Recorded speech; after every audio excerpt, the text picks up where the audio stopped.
Hier erfährst du, was genau sich hinter verschiedenen Nachhaltigkeitsmodellen und Prinzipien verbirgt und worin sie sich unterscheiden.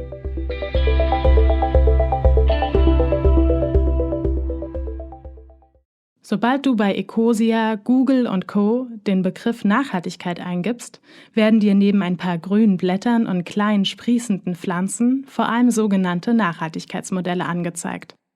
Oft werden wichtige Schlüsselbegriffe dabei von Piktogrammen und Icons begleitet.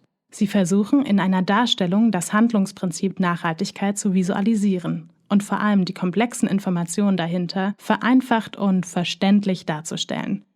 Die Nachhaltigkeitsprinzipien hingegen nutzen keine Visualisierung, sondern zählen beschreibend auf, welche Rahmenbedingungen dem Begriff Nachhaltigkeit zugrunde liegen.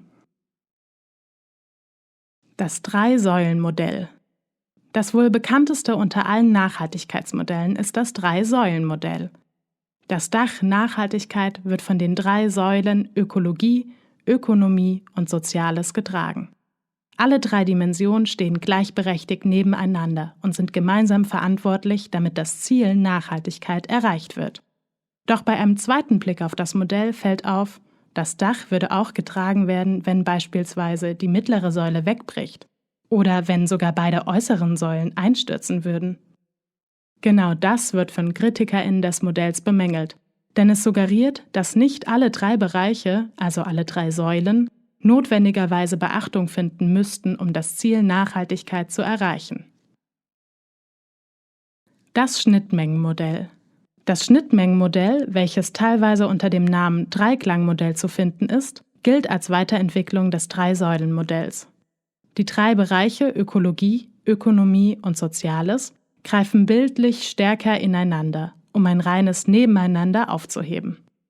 Das Schnittmengenmodell stellt sie als Kreise dar, die sich gegenseitig zu Teilen überlappen und die dadurch fließende Grenze untereinander ermöglichen.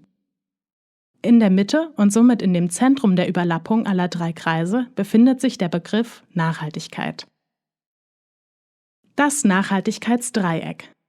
Das Nachhaltigkeitsdreieck ist eine Weiterentwicklung beider voriger Modelle. Es stellt die 3 Bereiche als Spitzen eines gleichschenkligen Dreiecks dar, in dessen Mitte ein kreisrunder Pfeil mit der Beschreibung Integration liegt. Die Darstellung der 3 Bereiche innerhalb eines Dreiecks betont stärker als in den vorigen Modellen den unauflösbaren Zusammenhang und in der Symmetrie des gleichschenkligen Dreiecks die Ausgewogenheit der Nachhaltigkeitsbereiche. Es gibt von allen bisher genannten Modellen verschiedene Formen und variable Ausgestaltungen und Weiterentwicklungen. Eine nennenswerte Weiterentwicklung des Nachhaltigkeitsdreiecks ist das Gibbsche Dreieck. Es konkretisiert den Innenraum des Dreiecks in Faktoren, nach denen ein Handeln, eine Unternehmung oder Ähnliches bewertet werden kann. Beispielsweise kann etwas stark sozial oder sozial-ökologisch sein. Das Vorrangmodell. Währenddessen alle bisher gezeigten Modelle versuchen, die 3 Bereiche der Nachhaltigkeit gleichwertig nebeneinander darzustellen, existiert diese Gleichwertigkeit beim Vorrangmodell nicht. Dieses Modell gibt der Ökologie den Vorrang vor beiden anderen Bereichen.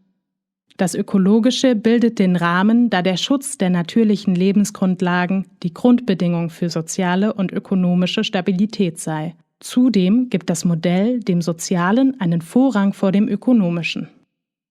All diese Modelle können das Handlungsprinzip Nachhaltigkeit zwar visualisieren, jedoch lassen sich aus ihnen heraus kaum Handlungsanweisungen herauslesen. Zudem ist kaum zu erkennen, wie sich die 3 Bereiche und deren Ineinanderwirken auf einer räumlich globalen oder auf einer zeitlichen Dimension einordnen ließen.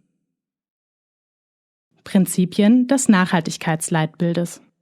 Um einen Prüfstein für eine Nachhaltigkeitsbewertung nutzen zu können, hat Iris Pouffet eine Auflistung an Nachhaltigkeitsprinzipien erstellt. Die folgenden Prinzipien lassen sich laut Pouffet zur Überprüfung von direkten Maßnahmen und Handlungen heranziehen. Intragenerationelle Gerechtigkeit. Innerhalb einer Generation, weltweit, haben alle Menschen dieselben Chancen. Intergenerationelle Gerechtigkeit. Zwischen den unterschiedlichen Generationen kommt es zu keiner Diskriminierung, auch nicht von zukünftigen Generationen. Ganzheitlichkeit und Integration. Keine der Nachhaltigkeitsdimensionen wird bevorzugt. Es wird nach integrativen Lösungen gesucht. Glokalität. Verknüpfung von globalen und lokalen Phänomenen und Entwicklungen, laut dem Motto Think Global, Act Local. Partizipation, Verantwortung und Stakeholderbeteiligung. Alle Betroffenen und Verantwortlichen werden einbezogen. Präventive Langzeitorientierung. Verminderung von Schädigung statt späteres Aufräumen. Nachhaltigkeit hat den Charakter eines normativen Leitbildes. Mehr Infos dazu findet ihr in der Infobox unter dem Video.